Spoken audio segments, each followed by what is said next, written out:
এবার আপনারা প্রথমে শ্রবণ করতে চলেছেন ভাগবতের মাহাত্ম্য কথা। খুব মন দিয়ে শ্রবণ করবেন। মায়েরা এবং বাবারা অনেকেই কিন্তু কথা বলছেন, আপনাদের প্রত্যেকের উদ্দেশ্যে বলছি,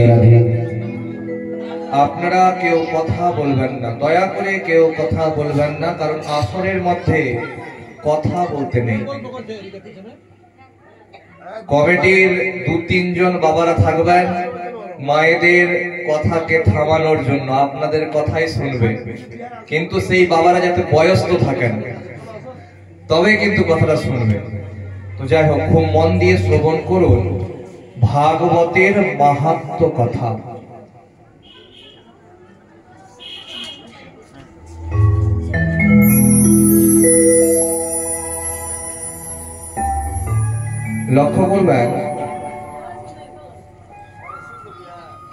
লক্ষ্য করবেন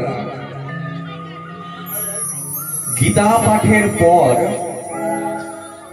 মাহাত্ম্য কথা পাঠ করতে হয়।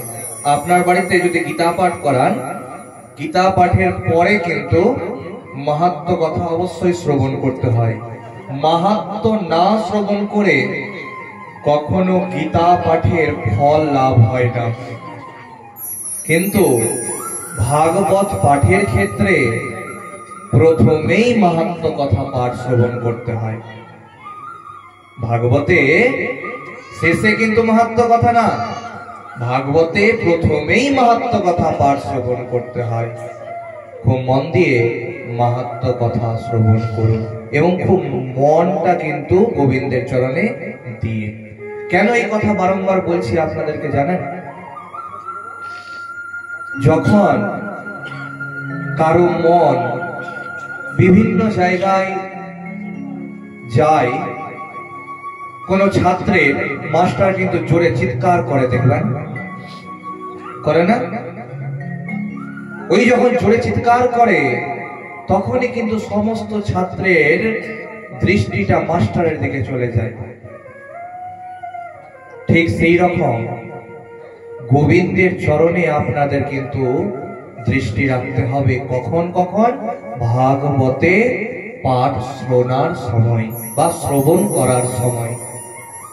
কথা বলবেন অনেক অন্য সময়, কিন্তু পাঠ শ্রবণ করার সময় কিন্তু মুখ দিয়ে একটাই নাম বার হবে, শুধু রাধা মাধবের, তাছাড়া অন্য কোনো নাম বের হবে না। শ্রবণ করুন। পুরাকালে তুঙ্গভদ্রা নদী তীরে একটা নগর ছিল, যে নগরে আত্মদেব নামের এক ব্রাহ্মণ বাস করতেন।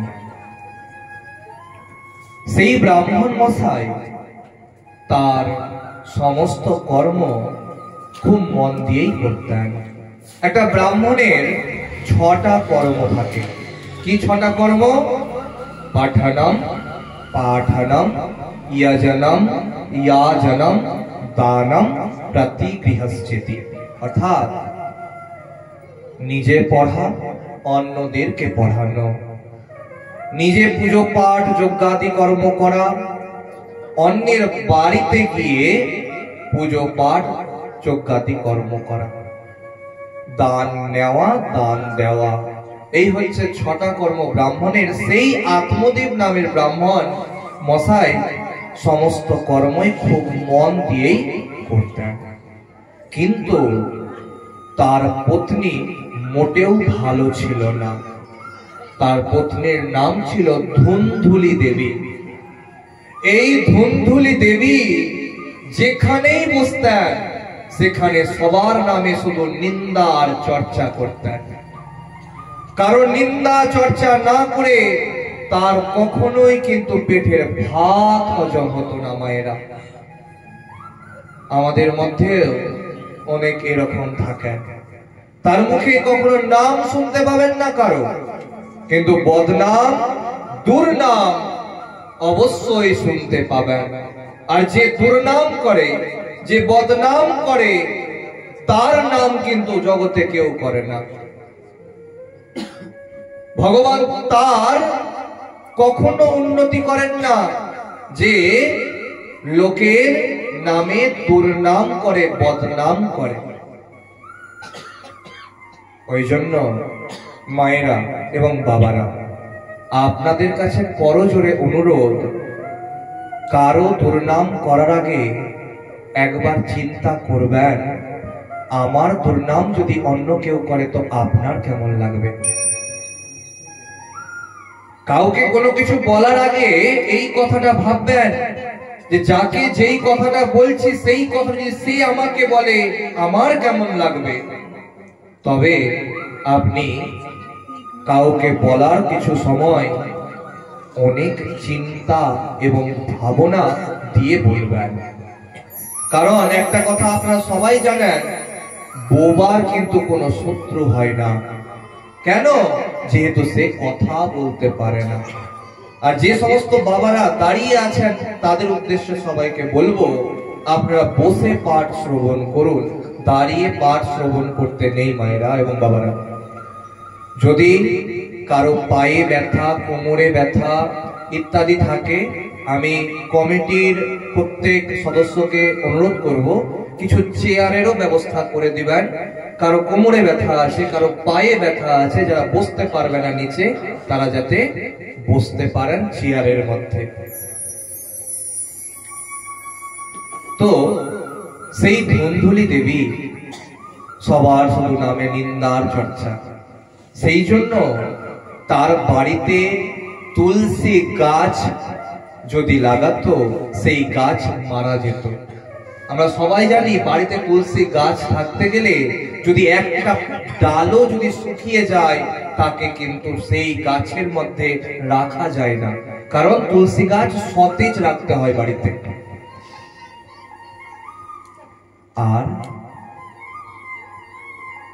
সেই ধুন্ধুলি দেবী যেই ফুলের গাছ লাগাতো, সেই গাছে ফুল ফলতো না, হতো না।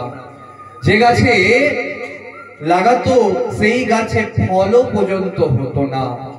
তার বাড়িতে যে গৌ মাতা ছিল, তারও কোনো বাছুর টাছুর হতো না, নিজেরও কিন্তু কোনো সন্তান সন্তানাদি ছিল না। সেই জন্য ধুন্ধুলি দেবীর কোনো বিন্দু মাত্র কষ্ট ছিল না। কিন্তু আত্মদেব মনে মনে খুব দুঃখ পেতেন আর ভগবানকে ডাকতেন যে ভগবান, আমাকে তো কোনো দিক থেকে তুমি অভাবে রাখোনি, একটা শুধু পুত্র সন্তান আমাকে দাও। আত্মদেব মনের দুঃখে একদিন বাড়ি ছেড়ে ভোর বেলা বেরিয়ে পড়লেন। আমরা ভোর আর ব্রহ্ম মুহূর্ত একই ভেবে নিই। আপনারা সবাই এখানে যতজন উপস্থিত আছেন, এই ব্রহ্ম মুহূর্ত কথাটা কিন্তু আপনারা প্রত্যেকে শ্রবণ করেছেন। ব্রহ্ম মুহূর্ত, এই ব্রহ্ম মুহূর্ত খুব সুন্দর একটা মুহূর্ত। এবার আপনারা জানবেন ব্রহ্ম মুহূর্ত কোন সময়টা, ব্রহ্ম মুহূর্ত কোন সময়টা ব্রহ্ম মুহূর্ত। দেখবেন পঞ্জিকাতে সূর্য উদয়ের সময় লেখা থাকে।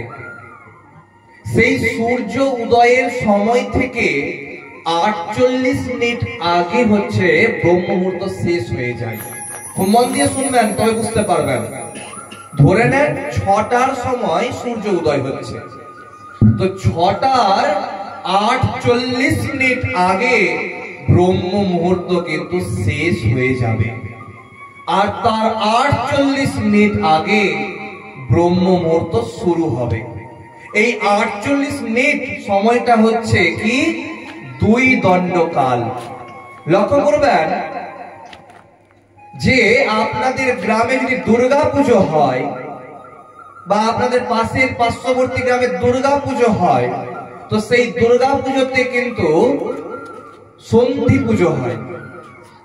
আর সন্ধি পুজো মানে অষ্টমী তিথির শেষের 24 মিনিট আর নবমী তিথির শুরুর 24 মিনিট। সেটা এই 24 মিলে হচ্ছে 48 মিনিট। সেটা হচ্ছে কি সন্ধিক্ষণ।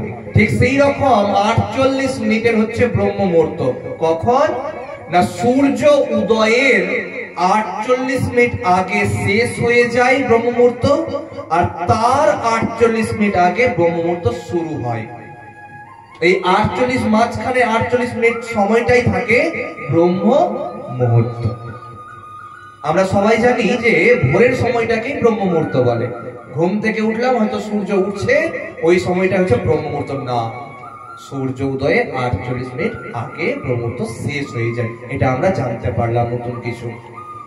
এগুলো আমি অল্প অল্প করে প্রত্যেকটা জিনিসের প্রমাণ দিয়ে আমি কিন্তু ভিডিও করে থাকি।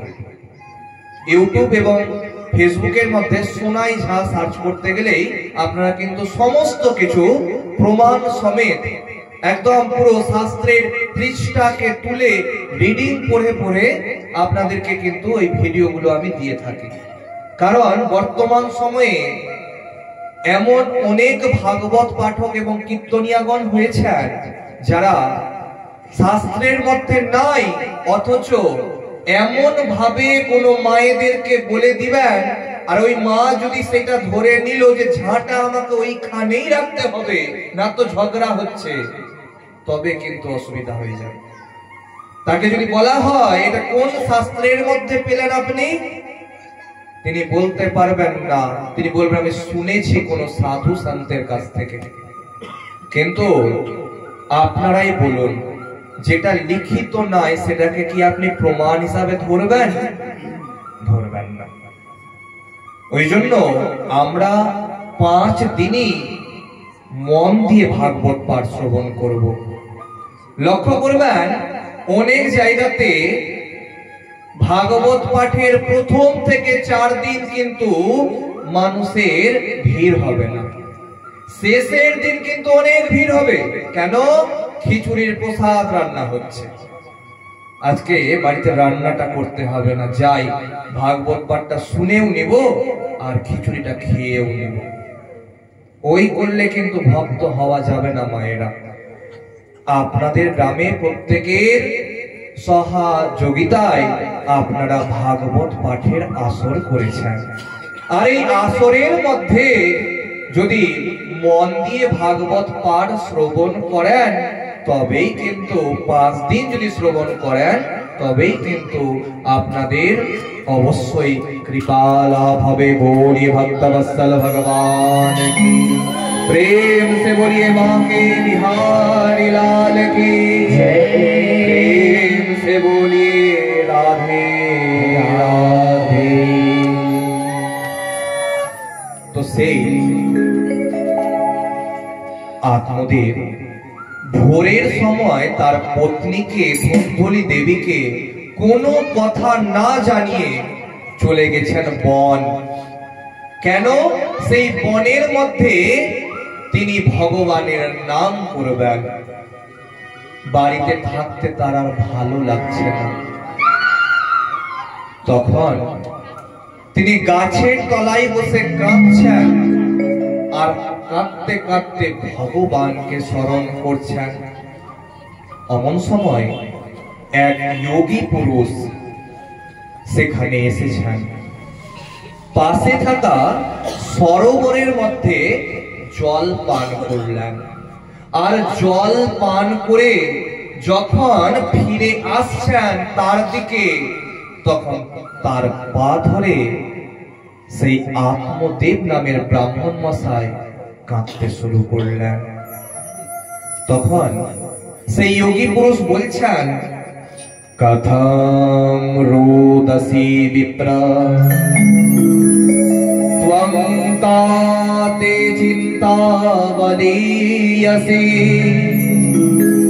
বদত্বরং সত্বরং মহ্যম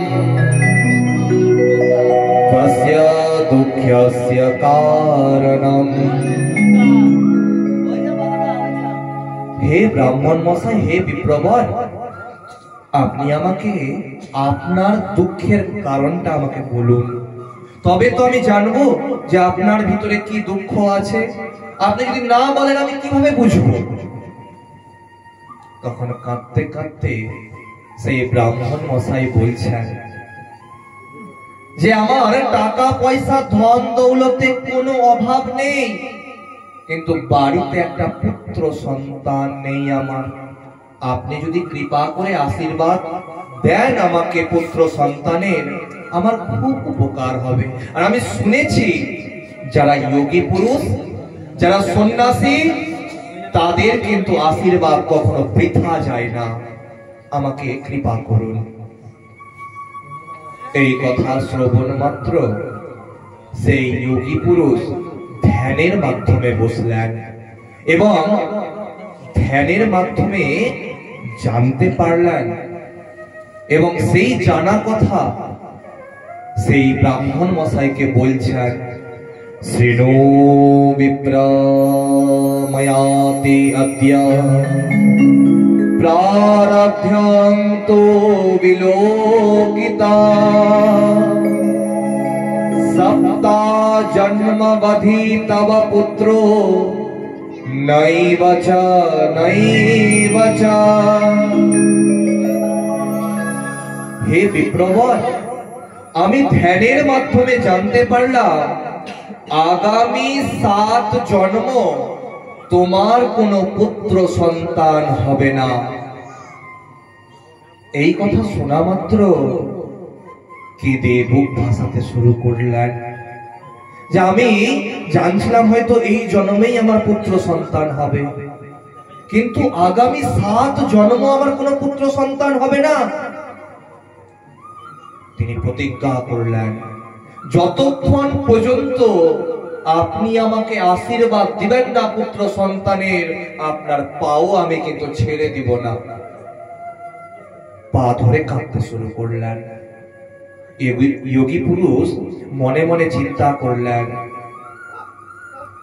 যে এ তো খুব হঠযোগের মধ্যে যুক্ত হয়েছে, হঠকারিতাতে যুক্ত হয়েছে, এ তো আমার পা ছাড়বে না, তবে আমাকে আশীর্বাদ দিয়ে দেওয়াটাই উচিত। তিনি তখন একটা ফল নিয়ে তার হাতের মধ্যে দিলেন এবং বললেন, আত্মদেব, এই ফলটা তুমি গিয়ে তোমার ধর্মপত্নীকে গিয়ে খাওয়াও।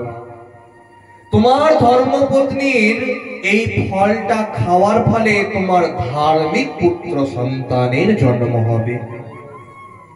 এই কথা শুনে সেই ফলটা নিয়ে দৌড়াতে শুরু করলেন আত্মদেব। তার বাড়ির বাইরে থেকে জিজ্ঞাসা বলছেন, ওগো শুনছো? কোথায় আছো তুমি? শুনছো? বাড়ির ভিতর থেকে চিৎকার করে আওয়াজ আসছে। কি হয়েছে? এত চিৎকার কেন করছো? তুমি এক সকালবেলা বের হয়েছো আমাকে না বলে, আর তুমি ঢুকছো এখন আর চিৎকার করছো তুমি আবার? দেখবেন অনেকের বাড়িতে পুরুষ মানুষ থেকে নারীর গলার আওয়াজ হয় বেশি।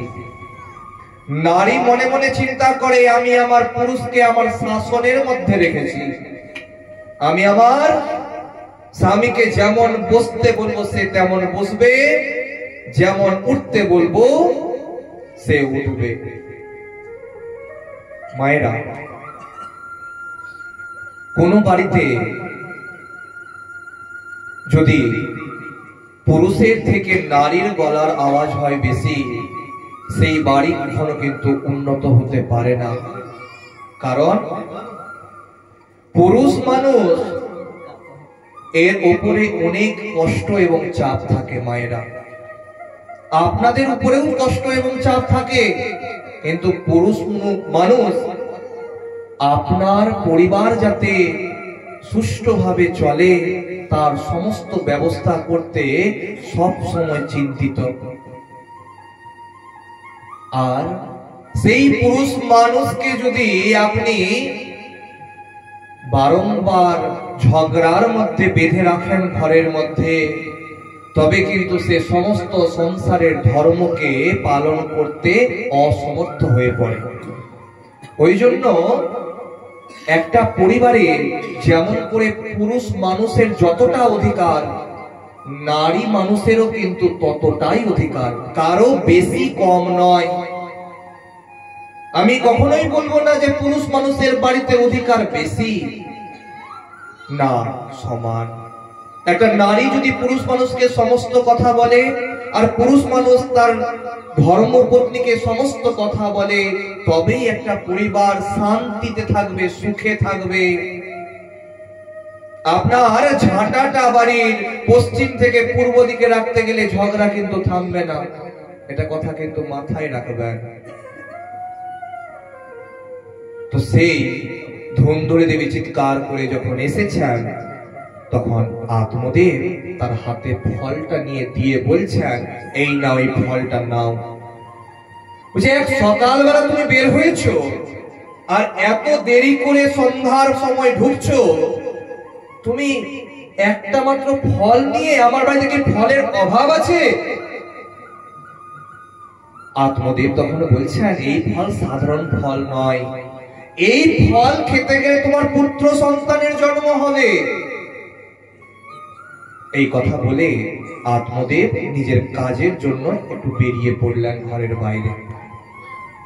ঘরের বারান্দার মধ্যে ধুন্ধুলি দেবী ফলটা নিয়ে বসে আছেন, আর চিন্তা করছেন আমি খাবো কি খাবো না।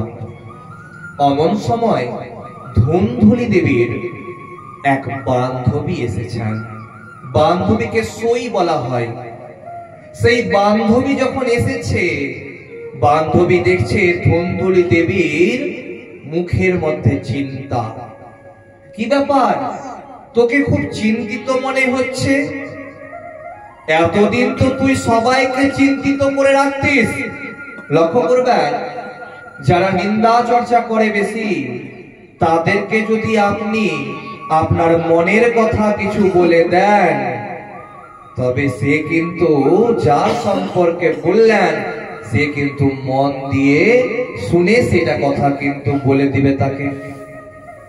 এই যে হরিবাসর প্রাঙ্গণে ভাগবত পাঠ হচ্ছে, বলুন তো একটাও কি ধুন্ধুলি দেবী এখানে বসে নাই যে অন্যের কথা এখন কানে কানে আপনাদের কাছে কাছে বলছে? অবশ্যই আছে, থাকতেই পারবে না যদি সে লোকের নিন্দা না করে। শুনুন, খুব মন দিয়ে শুনুন, এই ধুন্ধুলি দেবীর কি অবস্থাটা হবে পরবর্তী সময়ে গিয়ে। যখন তার বান্ধবী বললেন, তখন ধুন্ধুলি দেবী বলছেন, দেখ না, আমার স্বামী আমাকে এই ফলটা দিয়েছে আর বলেছে এই ফল খেতে গেলে নাকি আমার পুত্র সন্তান হবে। আচ্ছা তুই বলতো, ফল খেতে গেলে কি কখনো পুত্র সন্তানের জন্ম হয়? তখন তার বান্ধবী বলছেন, তুই সেই কথা বা সেই দিনের কথা স্মরণ কর, যেই দিন তোর স্বামী তোকে বিবাহ করতে তোর বাড়ি এসেছিল। আপনারা সবাই বিয়ে দেওয়া অনেক দেখেছেন, ছেলের হাতের মধ্যে মেয়ের হাত দিয়ে মেয়ের বাবা কন্যা সম্প্রদান করে এবং কিছু কথা বলে যে এতদিন থেকে আমার মেয়ে আমার দায়িত্বে ছিল, এখন এই দায়িত্বটা আমি তোমার হাতে তুলে দিচ্ছি। সমস্ত দায়িত্ব, সুখ দুঃখের ভার তোর স্বামী তোকে গ্রহণ করে নিয়ে এসেছিল। আজ তুই তোর স্বামীর একটা মাত্র কথা, এই ফল খাওয়ার কথা তুই মানতে পারছিস না। তার বান্ধবী বলে পারলেন না। যখন বারংবার বলতে শুরু করলেন তার বান্ধবী, তখন বান্ধবীকে বলছেন, ধুন্ধুলি দেবী, এই ফলটা যদি খাই আমি আর আমার গর্ভের মধ্যে পুত্র সন্তান আসে, আর কোন ডাকাত যদি ডাকাতি করতে আমাদের গ্রামে আসে, আমি তো গর্ভের মধ্যে সন্তান নিয়ে পালাতেই পারবো না। গর্ভের মধ্যে যদি সন্তান থাকে পালাবো কেমনি করে? আর শুনেছি গর্ভের মধ্যে যখন সন্তান হয় বা আসে, তখন ঠিকঠাক করে খাওয়া যায় না, ঘুমাতে খুব অসুবিধা হয়।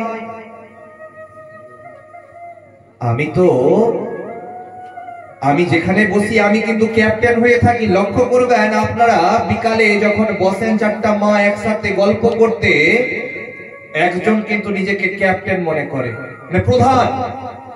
আমি যেটা বলবো আর বাদ বাকি সবাই সেটাই শুনবে। দেখবেন সে সব থেকে বেশি কথা বলে, ও কারো কথা কিন্তু শুনতে চায় না, সেই বলবে শুধু। আর যদি ওকে থামিয়ে দেওয়া যায় ওর মনে দুঃখ হয়ে যাবে সঙ্গে সঙ্গে। তো সেই ক্যাপ্টেন ছিল কে না, সেই ধুন্ধুলি দেবী। যে আমি যদি খাই না তবে আমি কেমন করে বল পাবো, সেই রকম ভাবে সবাইকে তো আমাকে ঠিকঠাক করে চলাতে হবে, এই ফলটা আমি খাবো না। বান্ধবী তার সেখান থেকে চলে গেল, কিন্তু তবুও হাতের মধ্যে ফলটা নিয়ে বসে থাকলো ধুন্ধুলি। কিছুক্ষণ পর তার বোন এসেছে, আর বোন বলছে, দিদি কি ব্যাপার, তুই হাতের মধ্যে ফল নিয়ে বসে আছিস? দেখ না, আমার স্বামী আমাকে এই ফলটা দিয়ে বলেছে এই ফলটা খেতে গেলে আমার পুত্র সন্তান হবে। আচ্ছা তুই বলতো, ফল খেতে গেলে কখনো পুত্র সন্তানের জন্ম হয়? ওর বোন বলছে, হ্যাঁ ফালতু কথা, তুই এক কাজ কর, আমার তো অনেক পুত্র সন্তান আছে, আরেকটা কিছুদিন পরে হবে, আমি এই সন্তানকে তোকে দিয়ে যাব, তুই কিছু টাকা পয়সা আমার স্বামীকে দিয়ে দিস, আমি সেই সন্তানকে, যেটা সন্তান জন্ম হবে সেই সন্তানকে তোকে দিয়ে দিব। চিন্তা করুন, টাকার বিনিময়ে নিজের সন্তানকে পর্যন্ত দিয়ে দিতে রাজি হচ্ছে। ধুন্ধুলি দেবী তখন বলছেন, আচ্ছা সব বুঝলাম, তবে এই ফলটার করবো কি আমি? এক কাজ কর, তোর তো গরুরও কোনো বাছুর টাছুর হয় না, গৌমাতার, তুই এই ফলটাকে গৌমাতাকে খাইয়ে দে। বোনের কথা শুনে সেই ফলটাকে নিয়ে গৌমাতাকে খাইয়ে দিল। আমাদের সমাজেও কিন্তু এমন অনেক মায়েরা এবং বাবারা আছে যাদের বাড়ির কেউ যদি কোনো কথা বলে সেটা কিন্তু শুনবে না, কিন্তু বাড়ির বাইরের কোন লোক যদি কিছু বলে দিল ওইটাকেই শুনবে, না ওই বলেছে মানে ওইটাই ঠিক। একটা কথা চিন্তা করবেন, আপনার উন্নতি কেউ দেখে সহ্য করতে পারবে না।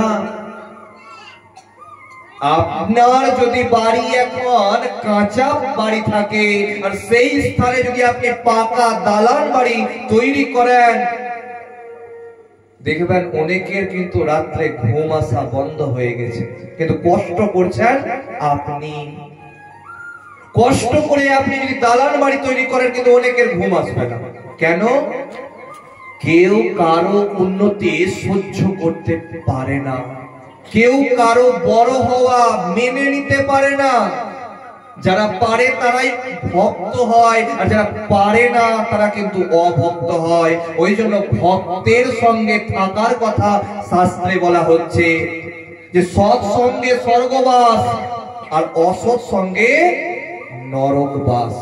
কিন্তু আমরা অসৎ সঙ্গ বেশি করি।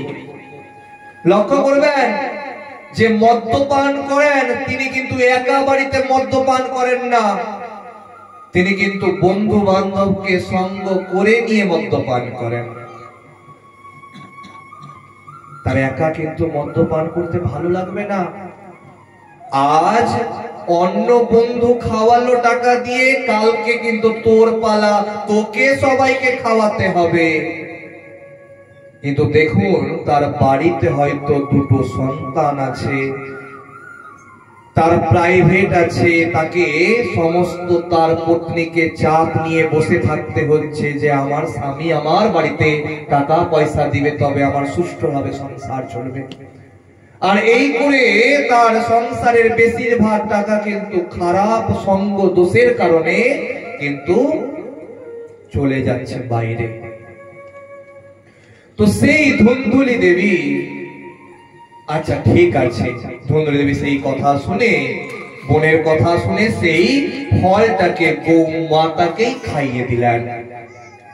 কিছুদিন পরে রাত্রে বেলা সবাই যখন ঘুমিয়ে গেছে, তখন সেই ধুন্ধুলি দেবীর বোন নিজের সন্তানকে নিয়ে ধুন্ধুলি দেবীর কাছে এসে ঘুমিয়ে দিয়ে বলছেন ধুন্ধুলি দেবীকে, এক কাজ কর, তোর তো দুগ্ধ হবে না, সন্তানকে তো তুই মানুষ করতে পারবি না, তুই রটিয়ে দিবি যে আমার বোনের সন্তান 6 মাসে নষ্ট হয়ে গেছে, আর তোর এই সন্তান অর্থাৎ আমার এই সন্তানকে আমি তোর বাড়িতে থেকে মানুষ করে যাব। আচ্ছা ঠিক আছে, এই বলে রাত্রেবেলা সে চলে গেল। সকালবেলা ঘুম থেকে উঠে সবাইকে ডাকছেন, দেখো দেখো আমার পুত্র সন্তান হয়েছে, দেখো দেখো। তার স্বামী আত্মদেব তো জানতেন যে ঋষির দেওয়া আশীর্বাদ কখনো কিন্তু মিথ্যা হবে না, আমার পুত্র সন্তান অবশ্যই হবে। সেই জন্য অনেক দান ধ্যান পূর্ণ করলেন, অনেক জনকে ভোজন করালেন।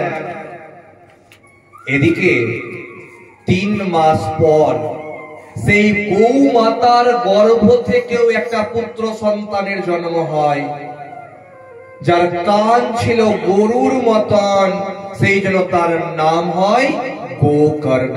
বলিয়ে গোকর্ণ মহারাজ কি।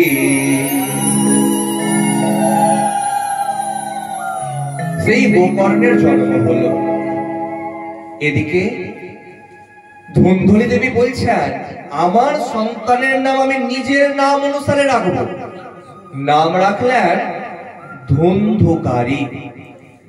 একদিকে গোকর্ণ বড় হচ্ছেন, আরেকদিকে ধুন্ধুকারীও বড় হচ্ছেন।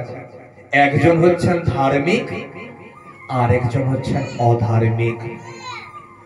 কিয়াত কালেন তৌ জাতৌ তরুণ্যৌ তনয়া বুভৌ গোকর্ণঃ পণ্ডিতো জ্ঞানে ধুন্ধুকারী মহাখিলঃ।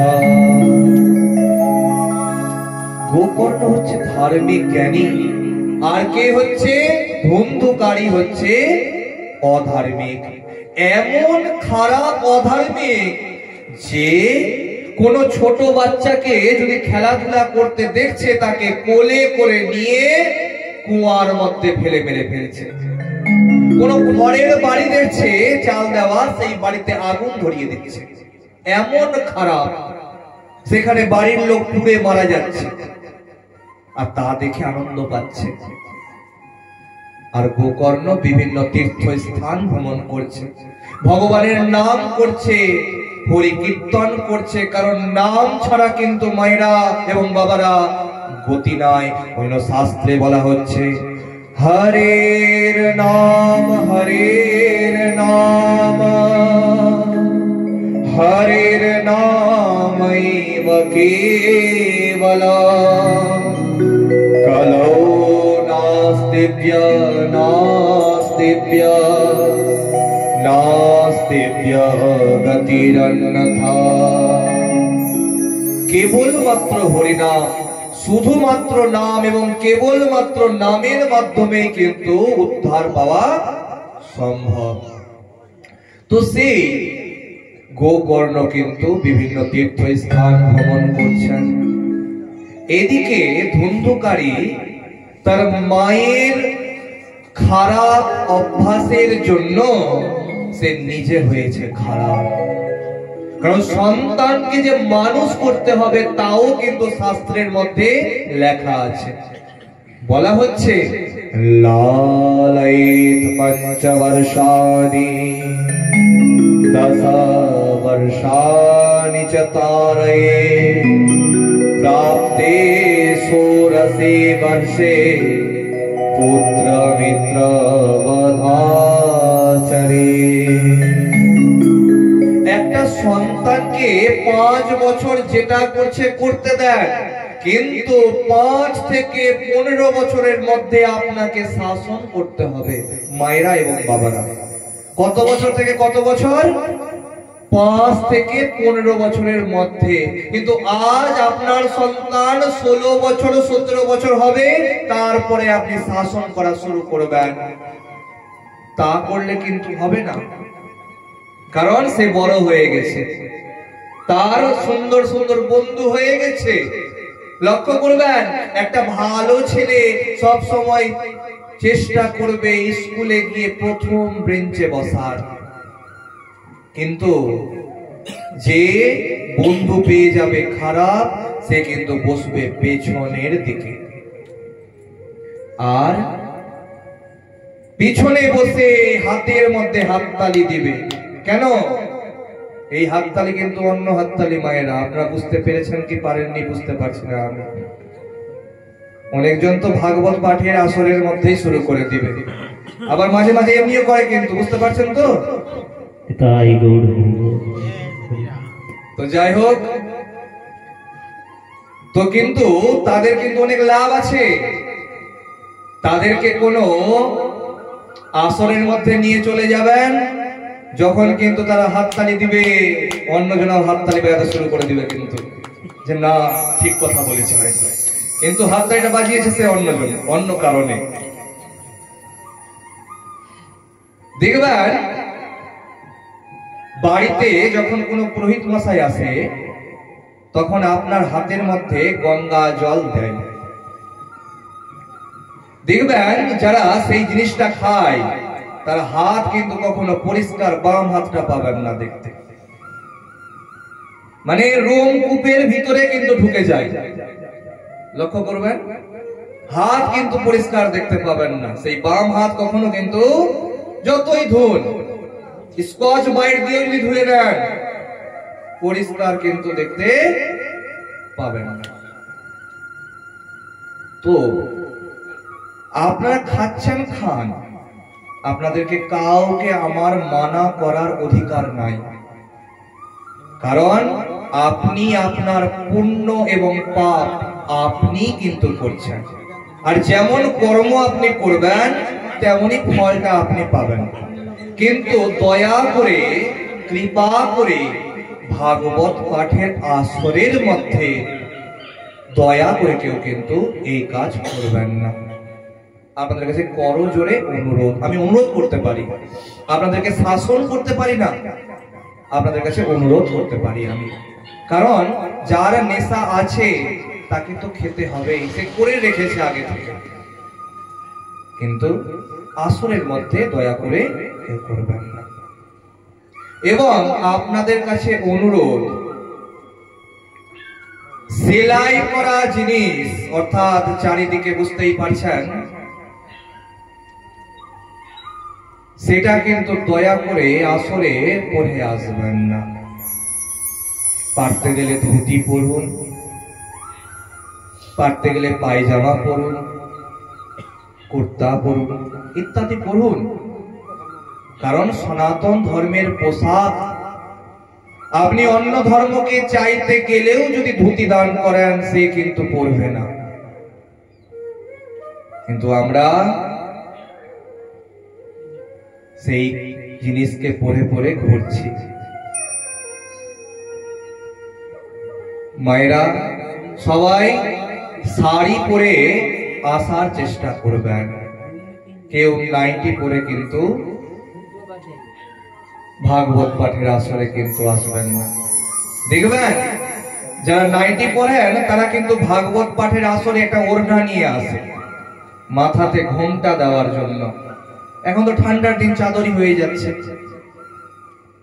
ধর্মীয় স্থানে ধর্মীয় জিনিস পরে যাওয়া শুরু করুন। এমন অনেকগুলো মন্দির আছে, আপনি যে বস্ত্র পরে যাবেন সেই বস্ত্র দিয়ে আপনাকে ঢুকতে দেওয়া হবে না, সেখানকার পবিত্র বস্ত্র পরেই আপনাকে মন্দিরের মধ্যে প্রবেশ করতে দেওয়া হবে। কিন্তু আমরা আজ পোশাকের দিকে কিন্তু বেশি ধ্যান দিচ্ছি না, আমরা নিজেদেরকে মডার্ন তৈরি করার চেষ্টা করছি। গ্রামগঞ্জ অনেক ভালো, যে আপনার ছোট বাচ্চা মেয়ে যদি একটু বড় হয়, আপনি কিন্তু তাকে ছোট পোশাক পরান না। কিন্তু যারা শহরে থাকে, শহরেও আমি ভাগবত পাঠ এবং গীতা পাঠ করতে যাই, তো সেখানে লক্ষ্য করা যায় আসরের মধ্যে সেই পোশাক পরে তারা চলে আসে। কেন? তারা মডার্ন হয়ে গেছে। দেখুন, লজ্জাই হচ্ছে মেয়েদের ভূষণ। আজ লজ্জাকে খুলে ফেলে দিবেন, কোন খারাপ পুরুষ তো আপনার দিকে নজর দিবেই দিবে। আপনার লজ্জা, আপনার ভক্তি আপনার কিন্তু পোশাকের মধ্যেই আছে। তো আপনাদের কাছে করজোরে অনুরোধ, আজ থেকে তো পাঠ শুরু হলো, 5 দিন ধরে পাঠ হবে। আপনারা অবশ্যই শুদ্ধ বস্ত্র পরে আসার চেষ্টা করবেন। যদি এটা একদিনের পাঠ থাকতো আমি এই কথাটা কিন্তু বলতাম না। যদি একদিনের পাঠ থাকতো আমি কিন্তু এই কথাটা কিন্তু বলতে যেতাম না।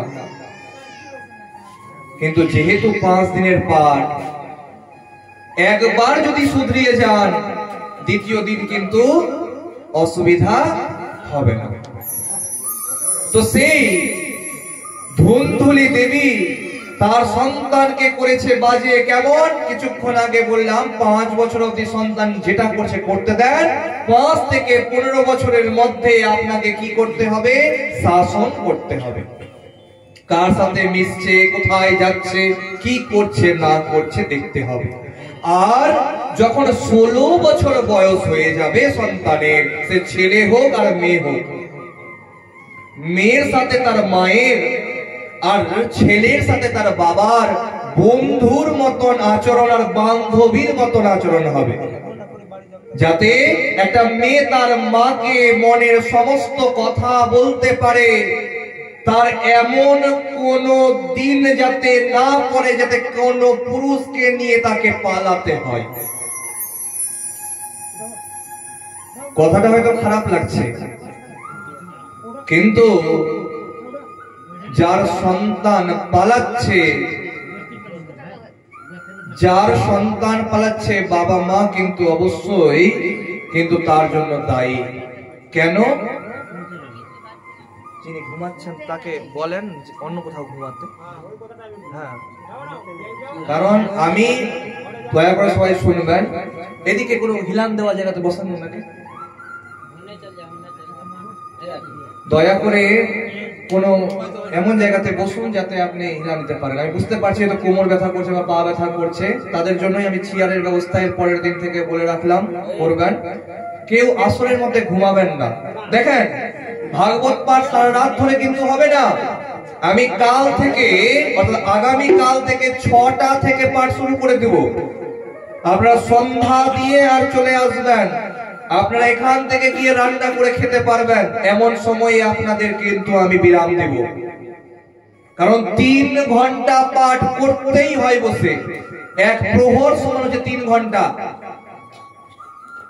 দেখবেন অনেক জায়গায় কীর্তন হচ্ছে 2 ঘন্টা করে পালিয়ে গেল, অনেক জায়গাতে ভাগবত পাঠ হচ্ছে 1 ঘন্টা ভাগবত পাঠ হলো তারপরে শেষ। না মায়েরা, আসরের মধ্যে 3 ঘন্টা অবশ্যই যিনি পাঠ করছেন তাকেও আর যারা শ্রবণ করছে তাদেরকেও আসরে বসে থাকতে হবে। ওই এলাম আর ভরা আসর থেকে মাঝখান থেকে উঠে আর চলে গেলাম, এটা করাটা কিন্তু আসরের অপমান করা, আমার অপমান নয়, এই ভাগবত আসরের অপমান করা। ওই জন্য বাইরে যত বড় বড় ভাগবত পাঠকগণ পাঠ করেন তারা দেখবেন 2টার পরে ভাগবত পাঠ করেন। তারা রাত্রে বেশি ভাগবত পাঠ করেন না, তারা বিকাল বিকাল ভাগবত পাঠ করেন। দেবকীনন্দন ঠাকুর, অনিরুদ্ধাচার্যজি তারা কিন্তু দিনের বেলাতে ভাগবত পাঠ করেন। কেন?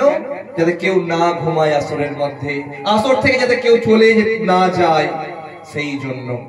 কারণ আসরে একবার প্রবেশ করার পর আসর থেকে উঠে যেতে নাই মায়েরা। তো সেই সন্তান, যে সন্তানের 5 থেকে 15 বছর মাত্র বয়স, তার মধ্যে তাকে শাসন করুন। সেই জন্য আপনার সন্তান কখনো খারাপ বা বিগড়াবে না, সেই অবস্থাতেই আপনার সন্তান ভালো হয়ে যাবে। তারপরে তো সন্তানের সাথে, ছেলে সন্তানের সাথে বাবা বন্ধুর মতন আচরণ করবে, আর মেয়ের সাথে মা বান্ধবীর মতন আচরণ করবে। আর এই কথাটা আমি শুধু বলছি তা নয়, দেখবেন আমি যেখানে যেখানে থাকবো আমার বাবাও কিন্তু সঙ্গে সঙ্গে থাকবে। কেন জানেন?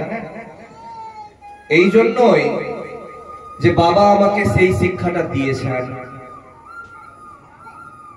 কোন জায়গাতে যাব, যদি আমার বাবা যদি বাড়িতে থাকেন অবশ্যই আমি কিন্তু আমার পিতাকে নিয়েই কিন্তু আসনের মধ্যে আসি, আর বাবার সাথেই থাকতে পছন্দ করি। কিন্তু আমাদের মতন বয়সের ছেলেরা তাদের বড় বড় বন্ধু থাকে। সন্ধ্যার পরে ফোন আসছে, আইরে তাসের বাঁটা হয়ে গেছে, তুই বসবি তবে না শুরু হবে। লেখালেখিটা যে করতে হবে তোকে, এই দায়িত্ব তোর। সন্তান কিন্তু চলে গেল কোথায়? তাসের আসরের মধ্যে। ঘন্টার পর ঘন্টা কিন্তু তাস খেলছে, আর এদিকে মা তার আশা দিয়ে কিন্তু বসে আছে, তার পত্নী আশা নিয়ে বসে আছে যে আমার পতিদেব আসবে, তবে আমরা একসাথে খাবো। কারণ পত্নীকে তার স্বামীর আগে খাওয়ার খেতে নাই। মা চিন্তাতে বসে আছে যে কখন আসবে, 11টা 12টা বেজে গেছে, কিন্তু স্বামী আর বাড়ি ফেরে না। ফোন করতে গেলে তাস খেলার মধ্যে ফোন করতে গেলে ফোন কেটে দিবে, আর যদি ফোন ধরে তবে ঝগড়া হবে। তুমি ফোন করেছো কেন? তুমি জানো না আমি কত বড় কাজ করতে এসেছি? কত বড় কাজ জানেন? বিশাল বড় কাজ। কারণ যে কাজ করতে গেলে আপনার সব থেকে বেশি ভক্তি হবে। চিন্তা করুন, আমাদের মধ্যেই কিন্তু ভালো এবং খারাপ গুণ লুকিয়ে আছে। অন্যজন, আমি যে কথাগুলো বলছি আপনারা কি জানেন না? নিজে সবাই জানেন। কোনো বাড়তি কথা আমি বলছি না, সমস্ত কথা আপনারা জানেন, কিন্তু আমরা ধারণ করছি না। আর আমাদের সনাতন ধর্ম, আমাদের শাস্ত্র ধারণ করতে শেখায়। যুধিষ্ঠির মহারাজ ধর্মের পুত্র, কিন্তু তিনি পাশা খেলেছিলেন। আর পাশা খেলার ফলে তার কি হয়েছিল? নিজের পত্নীকে পর্যন্ত হারতে হয়েছিল, তার চোখের সামনে বস্ত্র হরণ হয়েছিল। আজ কত কত এমন মানুষ আছে যারা জুয়াতে হেরে গিয়ে লক্ষ লক্ষ টাকা এবং শেষে গিয়ে কোন জায়গায় আত্মহত্যা করছে। খোঁজ নিয়ে দেখা যাচ্ছে তার ঋণ হয়ে গেছিল অনেক, পরিবারের সবাইকে বলতে পারবে না সেই ঋণের কথা, সেই জন্য সে নিজের জীবনটাকেই শেষ করে দিল। দেখুন, ভগবান আমাদেরকে এই ধরাধামে পাঠিয়েছে, দুঃখ আমাদেরকে পেতেই হবে। দুঃখ 3 ভাগ আছে, সুখ আছে 1 ভাগ, 4 ভাগের মধ্যে। সবার জীবনে দুঃখ আছে। যদি দুঃখ না থাকে আমরা ভগবানের নাম কখনোই নিতাম না। আজ আমার কোমরে যদি খুব ব্যথা হয়, ডাক্তার দেখিয়েও যদি ঠিক না হয়, আমরা মন্দিরে গিয়ে বলি, হে মা, হে বাবা, হে ভগবান, আমার কোমরের ব্যথাটা ঠিক করে দাও। কিন্তু আমরা তো যাচ্ছি যাওয়ার সময়, ভগবান আমাদেরকে কিন্তু সুস্থও রাখছে। ওই সময় কিন্তু আমরা ভগবানের নাম কিন্তু কেউ করছি না। আপনি কোন গাছের মধ্যে ফুল তুলতে যাবেন, দেখবেন টাটকা ফুলটা তুলবেন, কখনো বাসি ফুলটা কিন্তু তুলবেন না গাছ থেকে। কিন্তু আমরা যখন একটু বৃদ্ধ হচ্ছি, বয়স্ক হচ্ছি, তখন আমাদের নিজের শরীরকে, মনকে আমরা গোবিন্দের চরণে লাগাচ্ছি। আমরা যখন সতেজ থাকছি, আমরা যখন যৌবনের কালে থাকছি, আমরা ভগবানের চরণে নিজের শরীরকে দিতে পারছি না। এটাই আমাদের দুর্ভাগ্যের বিষয়। তো সেই ধুন্ধুকারী এমন হলেন যে তিনি তার জমি জায়গা বাবার বিক্রি করা শুরু করলেন, এবং সেই জন্য আত্মদেব বলছেন, তৎপিতা কৃপণঃ প্রচৈর্ধনহ্যারুহ বন্ধত্বাং তো সমীচীনাং কো পুত্র দুঃখদায়ক।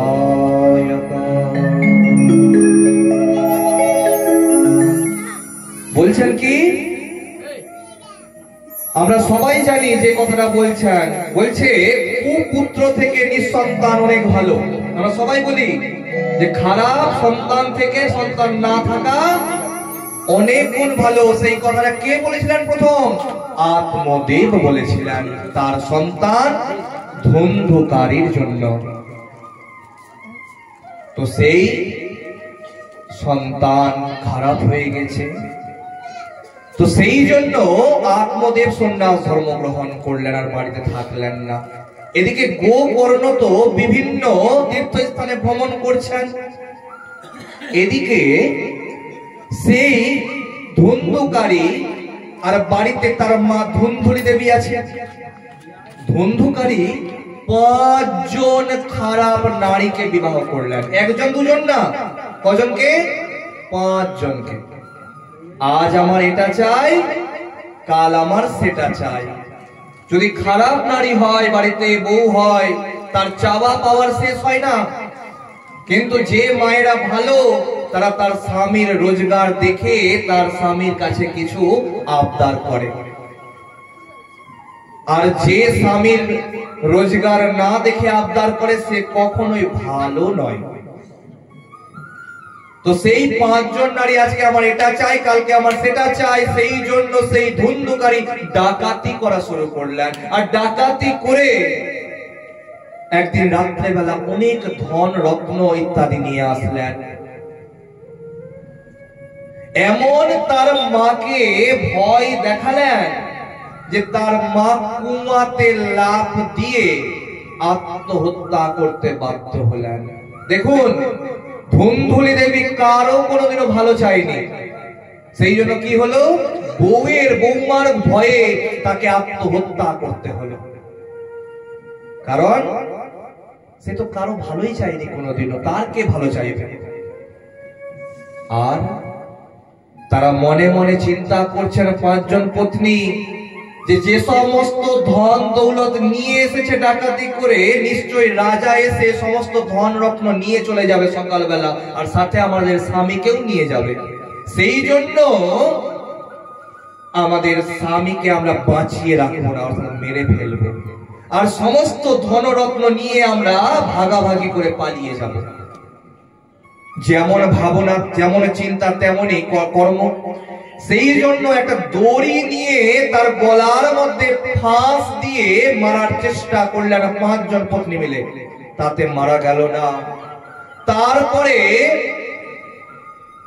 সেই ধুন্ধুকারীকে 5 জন তার পত্নী জ্বলন্ত অগ্নিয় কাষ্ঠ মুখের মধ্যে পুরে তাকে মেরে ফেললেন। আর পাশে থাকা সেই গর্তের মধ্যে ফেলে দিয়ে মাটি চাপা দিয়ে দিলেন।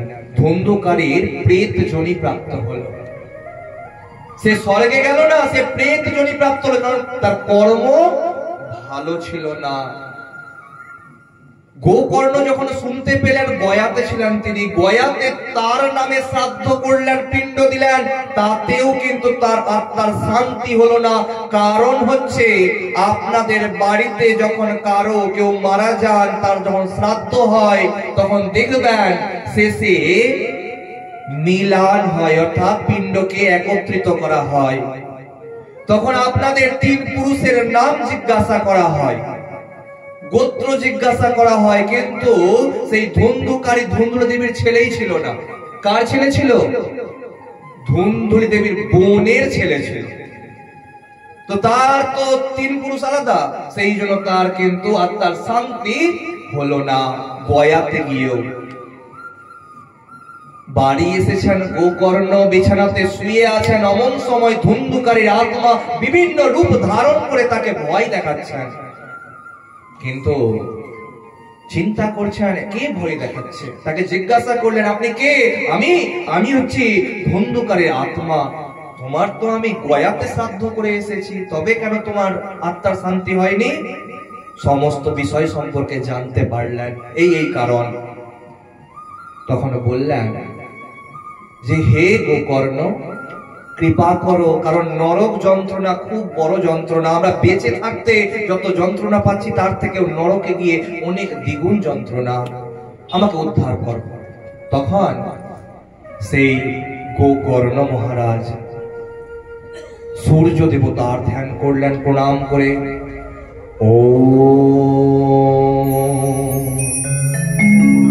রক্তাম্বুজাসনামশেষা গুণাইক সিন্ধু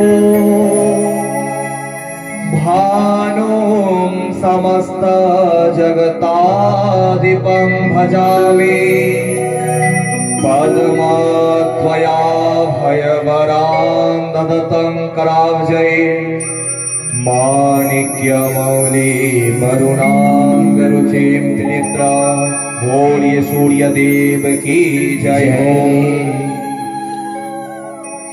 सूर्यदेव এসে উপস্থিত হলেন। সূর্যদেব বললেন 7 দিন ধরে যদি ভাগবত পাঠ শ্রবণ করানো যায় সেই ধন্ধুকারীর আত্মাকে অবশ্যই তার আত্মার শান্তি হবে। ওই জন্য আপনাদের গ্রামের অনেক টাকা থাকতে গেলেও আপনি 7 দিনের বেশি ভাগবত পাঠ একই আসরে করাতে পারবেন না। এর নাম কি সাপ্তাহিক জ্ঞান যজ্ঞ। আপনাদের প্রত্যেকের আশীর্বাদে অনুদানে 5 দিনের জ্ঞান যজ্ঞের আপনাদের গ্রামে আসর করা হয়েছে। এর পরের বছর যদি আপনাদের আরো যদি কৃপা হয় 7 দিনেরও কিন্তু আসর হওয়া সম্ভব। কারণ এটা কোনো বাড়ির একজন মানুষের পক্ষে সম্ভব নয়, এটা গ্রামের প্রত্যেক মানুষের অনুদানের পক্ষে বা ফলে সম্ভব। ওই জন্য আপনারা একটু মনটা শুধু দিবেন, দেখবেন আপনার মনের মধ্যে এই ভাগবত পাঠ এতটাই দাগ ফেলবে যে আপনি ঘুমাবেন যখন আপনার কানে কিন্তু ভাগবত পাঠই হচ্ছে। কেন? যে একবার ভগবানের চরণে নিজের মনকে দিতে পারে তার মনটা ভগবানকেই সব সময় ডাকতে শুরু করে। প্রেম সে বলিয়ে শ্রী কৃষ্ণ ভগবান जय, प्रेम से बोलिए बांके बिहारी लाल की जय, प्रेम से बोलिए राधे राधे। একটা ভজন আপনারা এখন শ্রবণ করে নেন।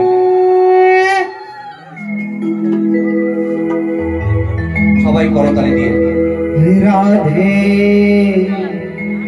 রাধে রাধে गोविंद राधे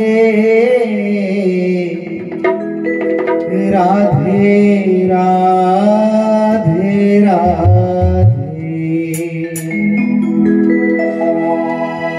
राधे राधे राधे गोविंद राधे राधे राधे राधे गोविंद राधे राधे राधे राधे गोविंद राधे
भगवान की प्रेम से बोलिए राधे राधे राधे। तो সেই ধুন্ধুকারীর আত্মা কিন্তু শান্তি পেল না।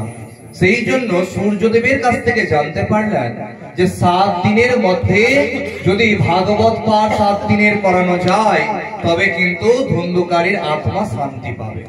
সেই জন্য গঙ্গা নদী তীরে ভাগবত পাঠের আয়োজন করা হলো 7 দিনের, যেখানে গোকর্ণ মহারাজ নিজে ভাগবত পাঠ করতে শুরু করলেন।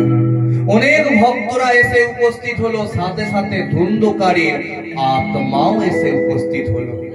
কিন্তু বায়ুর এত প্রবাহ যাতে সেই ধুন্ধুকারীর আত্মা সেখানে বসে থাকতে পারছে না। পাশে ছিল একটা বাঁশ, সেই বাঁশের মধ্যে একটা ফুটো ছিল, সেই ফুটোর মধ্য দিয়ে সেই ধুন্ধুকারীর আত্মা প্রবেশ করলো বাঁশের মধ্যে। আর সেই বাঁশের মধ্যে 7টা পুর ছিল। পুর মানে হচ্ছে গাঁট। দেখবেন একটা বাঁশকে যখন আপনারা কঞ্চি থেকে ছাড়ান, যেখান থেকে কঞ্চি গুলো হয় সেখানে গাঁট থাকে না, সেই গাঁট কটা ছিল? 7টা। একটা ফুটোর মধ্য দিয়ে ঢুকলো কে? ধুন্ধুকারীর আত্মা। একদিন করে পাঠ শ্রবণ করছে, আর এক একটা গাঁট গুলো তার ফেটে ফেটে যাচ্ছে। 7 দিন ধরে পাঠ হলো, এক একটা করে 7টা গাঁট ফেটে গেল। সেখান থেকে ধুন্ধুকারীর আত্মা বের হলো। বৈকুণ্ঠ থেকে একটাই মাত্র পুষ্পরথ আসলো। কার জন্য? শুধুমাত্র ধুন্ধুকারীর আত্মার জন্য। আর সামনে থাকা এত এত ভক্ত, তাদের কারো জন্য কিন্তু সেই পুষ্পরথ, সেই বৈকুণ্ঠের রথ কিন্তু এলো না। কেন? এর কারণ হচ্ছে